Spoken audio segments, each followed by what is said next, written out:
Have you ever wondered about the origins of psychology and its entwining with Islamic thought?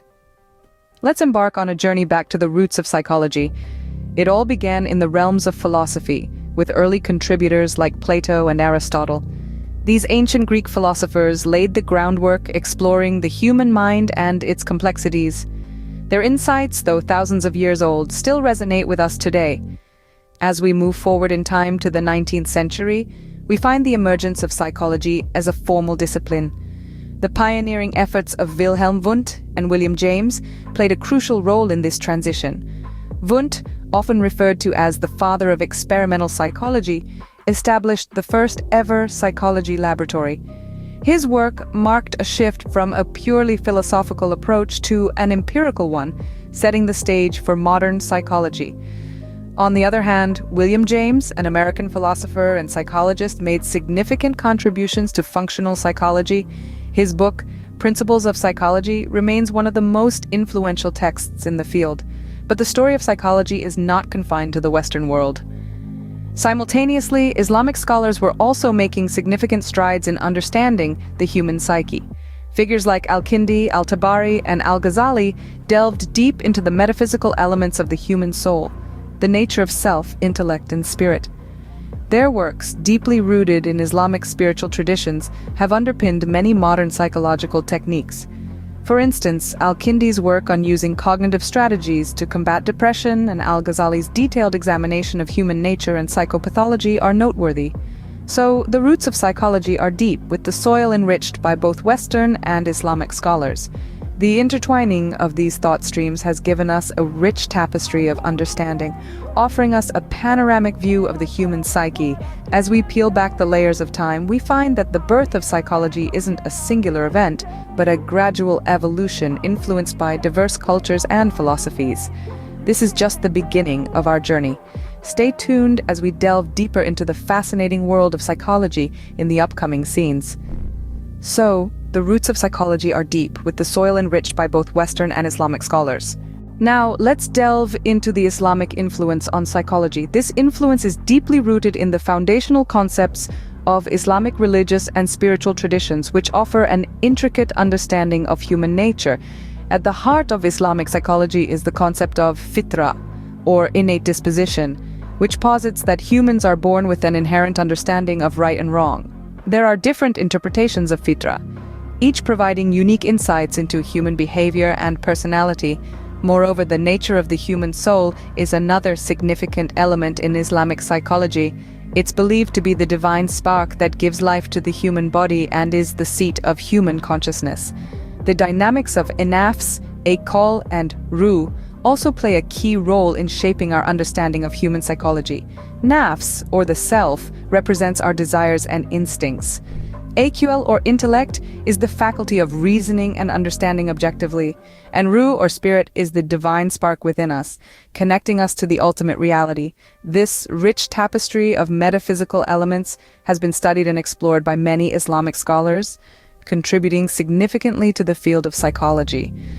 Among these are prominent figures like Al-Kindi, Al-Tabari, Al-Farabi, Ibn Sina, Ibn Bajjah, and Al-Ghazali. For instance, Al-Kindi's work on using cognitive strategies to combat depression is a perfect example of how Islamic scholars have influenced modern psychological techniques. Al-Tabari's pioneering work in child development and Al-Ghazali's detailed examination of human nature and psychopathology are other key highlights. These scholars' works have underpinned many modern psychological techniques and have provided a deeper understanding of the human mind and behavior. They have shown how the balance and interaction of nafs, AKL, and ruh can influence individual personality and behavior. Thus, Islamic thought has greatly enriched our understanding of human psychology. It has provided a holistic approach that takes into account not just the observable behavior, but also the spiritual and metaphysical elements of human existence. Moving into the 20th century, psychology took a different turn. The first half of this era was dominated by a school of thought called behaviorism. This perspective, championed by figures like B.F. Skinner, shifted the focus of psychology from the inner workings of the mind to observable behavior. Skinner, in particular, developed the theory of operant conditioning, which suggests that our actions are shaped by their consequences. He argued that by understanding the outcomes of actions, we could predict and control behavior. However, behaviorism was not without its critics. Many argued that it oversimplified human behavior by ignoring the unseen mental processes and focusing solely on observable actions. Meanwhile, concurrently, another significant figure was reshaping our understanding of the human mind. Sigmund Freud, a Viennese neurologist, introduced the world to psychoanalysis. Freud's theories emphasized the unconscious mind's role in human behavior, challenging the notion of humans as solely rational beings. He proposed that our actions are often driven by unconscious desires and conflicts, many of which stem from early childhood experiences. Freud's theories, while controversial, brought the unconscious mind into the spotlight, offering a stark contrast to the behaviorists' focus on observable behavior. These two approaches, behaviorism and psychoanalysis, each offered unique insights into human behavior. Behaviorism taught us to examine actions and their outcomes, bringing a scientific rigor to the study of behavior. Psychoanalysis, on the other hand, encouraged us to delve into the unseen depths of the mind, revealing the hidden forces that can shape our actions. Both these approaches, though contrasting, added new dimensions to our understanding of human behavior. They sparked debates and fueled research, helping to shape the diverse and dynamic field of psychology that we know today. So, as we continue to explore the human mind and behavior, let's remember the valuable lessons from these early pioneers, that our actions are influenced by both observable outcomes and unseen mental processes. The 1960s brought about a significant shift in psychology. This was a time of transformation, a period known as the cognitive revolution. This was not just a simple change of direction, but a fundamental paradigm shift that challenged the dominant behaviorist approach of the time, which focused heavily on observable actions, sidestepping the rich complexity of our mental life. The cognitive revolution swung the pendulum back towards understanding the mental processes that underpin our behaviors. It asked us to consider the mind as a complex system that processes information, a sort of biological computer, if you will. This new approach sought to understand how we perceive, remember, think, and learn from the world around us. Let's talk about language, for instance.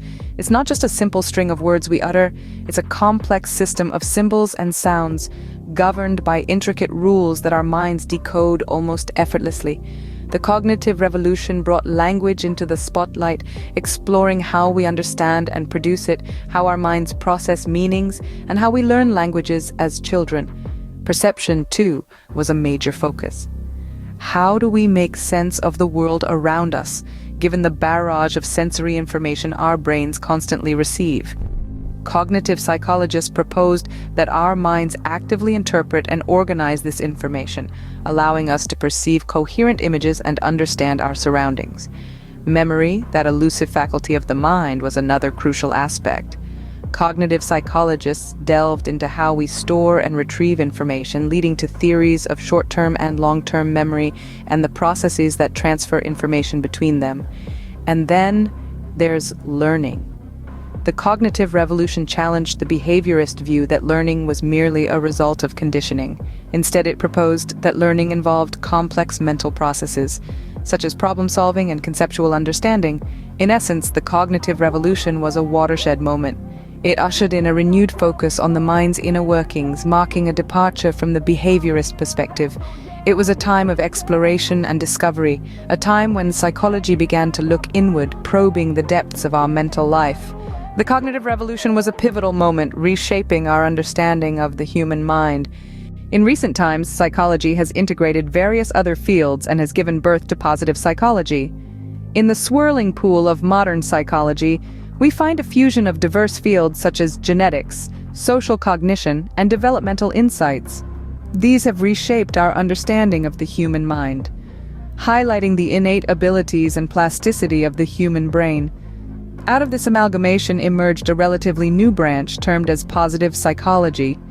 This subfield, instead of focusing on repairing the bad, emphasizes on building the good in life.